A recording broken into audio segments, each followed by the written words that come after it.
Okay, let's unpack this. Imagine for a second you're thinking about selling your home. Right. Or maybe you're just browsing online, scrolling through listings. Exactly. What's the very first thing that actually makes you stop?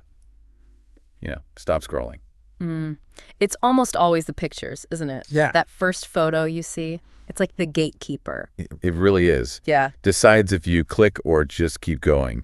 And, well, that's really our focus for this deep dive today. The huge impact of professional real estate photography, especially now. In today's market, yeah. It's all digital first. We're drawing on some good sources here, including the perspective from a real estate photography service on Long Island, actually. Right, to keep it grounded. Yeah. So our mission, I guess, is to look beyond just, oh, that's a nice photo. Definitely. We want to explore why these photos are so much more than snapshots. They're strategic. Strategic. Okay. So what goes into making them work? And how do they really, affect the sale? Yeah, the psychology behind that click and how it translates into, well, actual results for the seller. So definitely not just point and shoot. It sounds like there's an art, maybe a science to it that hits the bottom line. There really is.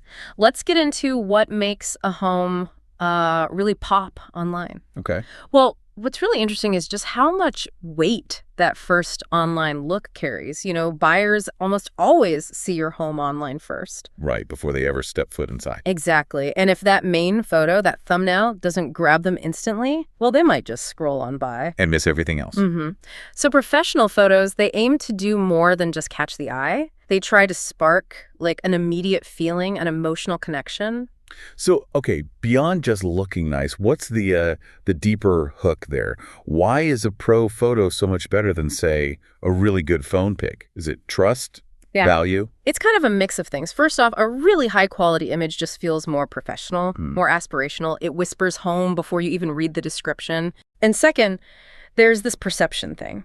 Homes shot professionally are often seen as being better maintained. Even if it's the exact same house. Yeah, even if it's about presentation. And that perception of quality, it translates directly into perceived value. Buyers are often willing to offer more. Really? Is there data on that? Oh, yeah. Studies show professionally shot homes can sell for, maybe 10, even 20% more. And faster, too. Less time sitting on the market. Wow. That's a big difference from just one blink decision, like you said. It really is impactful. So, thinking about taking photos. Most of us have tried shooting a room with our phone, right? And it's tricky. You get dark corners, the windows are just completely blown out. What kind of challenges does a pro face in just a standard room that, we might not even think about? And how do they tackle it? That's a great point, because phone cameras are pretty amazing these days for, everyday stuff. Sure. But a pro real estate photographer shows up with, well, specialized gear. High-powered cameras, sensors that grab way more light and detail. Okay. And those wide-angle lenses, they can capture the real feel, the width of a room without making it look all distorted and weird. Right. You avoid that fisheye look. Exactly. Plus, they often use specific lighting gear. And when we talk about dynamic range, that's about getting the details right in both the super bright spots, like a sunny window. Yeah, the blown out part. And the darker, shadowed areas, like a corner. Getting that balance is really tough for a phone. It tends to go one way or the other, washed out or too dark. And it's not just taking the picture, is it? There's work afterwards, too. Oh, absolutely. Post-production is key. They take those raw images and use software, like Adobe Lightroom is a common one, right, to enhance things, tweak the colors, perfect the lighting, make everything really vibrant and appealing, make it shine. Makes sense. And it's not just static photos anymore either. Pros often offer things like 3D floor plans. Oh, yeah, I've seen those. And 3D video walkthroughs. These aren't just gimmicks. They give buyers a much better sense of the layout, the flow of the house. So they can kind of walk through it from their couch. Exactly. It's super engaging, much more interactive than just clicking through photos. Okay, so we've covered the tech, the skills. Yeah. But it sounds like there's another piece. Teamwork. Like what the seller needs to do. Yes, absolutely. The photographer can only capture what's there. So what do they need from the sellers to really make the magic happen? Yeah. What can sellers do? Well, according to the pros we looked at, the number one thing they wish sellers did, overwhelmingly, like 95%, is decluttered. 95%. Wow. Just declutter the house before the photo shoot. It's huge. And right behind that, 86% wish sellers would just move stuff that blocks the shot. Toys, bikes, garden hoses, that kind of thing. 95% on decluttering. Yeah. That's almost everyone. I bet photographers have some stories.